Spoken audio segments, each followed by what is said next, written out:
D'ici 2050, près de 80% de la population mondiale vivra dans une aire urbaine. Cette augmentation constante de l'urbanisation, combinée au changement climatique, aura de graves répercussions sur nos vies dans les villes, en termes de qualité de l'air, de réchauffement des températures et de risques accrus d'inondation. Les villes se développent toujours plus vite. À l'heure actuelle, les aires urbaines n'occupent que 3% de la surface terrestre, mais elles émettent plus de 72% des gaz à effet de serre. Comment réduire l'impact environnemental et améliorer la qualité de vie des citadins? Les solutions viennent de la nature. Les scientifiques du projet européen Urban Green Up à Valladolid en Espagne testent plusieurs solutions inspirées de la nature qui pourraient permettre un développement urbain durable.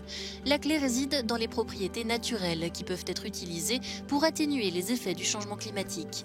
Certaines plantes, par exemple, peuvent fonctionner comme un thermorégulateur et réduire la température ambiante, comme l'explique le coordinateur du projet. Pour cela, nous avons des solutions comme les toits végétalisés, les jardins verticaux mobiles ou les murs végétalisés. Une part importante du projet est consacrée au traitement de l'air et de l'eau de pluie dans les villes. Certaines plantes, de par la spécificité de leurs feuilles et de leurs racines, peuvent agir comme des filtres naturels.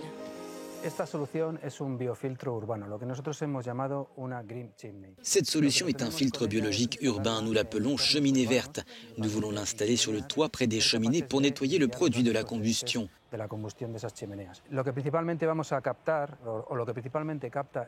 Ce système est capable de filtrer l'oxyde de nitrogène et les particules, les deux principaux polluants émis par les véhicules et les systèmes de chauffage. Le potentiel des solutions inspirées de la nature n'est plus à prouver. Par exemple, une piste cyclable et des chaussées vertes devraient éviter à Valladolid l'émission de près de 200 tonnes de CO2 et réduire les températures estivales de 5 degrés. Mais la configuration de la ville est aussi à prendre en compte. Nous devons résoudre certains problèmes, le principal étant le manque d'espace. Ensuite, nous avons également des problèmes pour occuper les espaces publics car il y a des conduites d'eau souterraines, un réseau électrique, un parking souterrain, etc.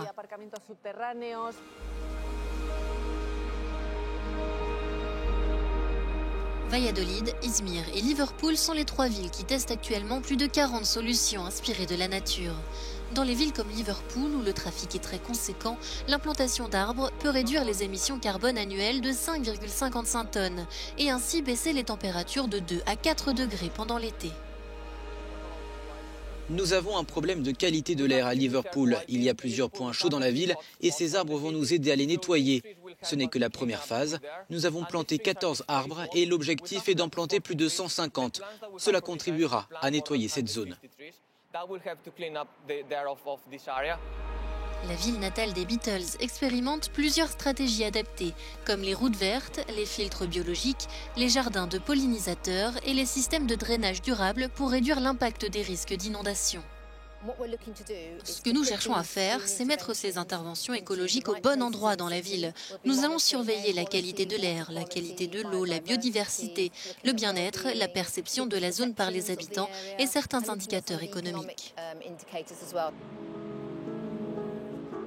Une fois que l'ensemble de ces solutions seront validées, elles seront expérimentées dans 5 autres villes, avant d'être répliquées sur le reste du globe pour verdir les aires urbaines de plus en plus surchargées.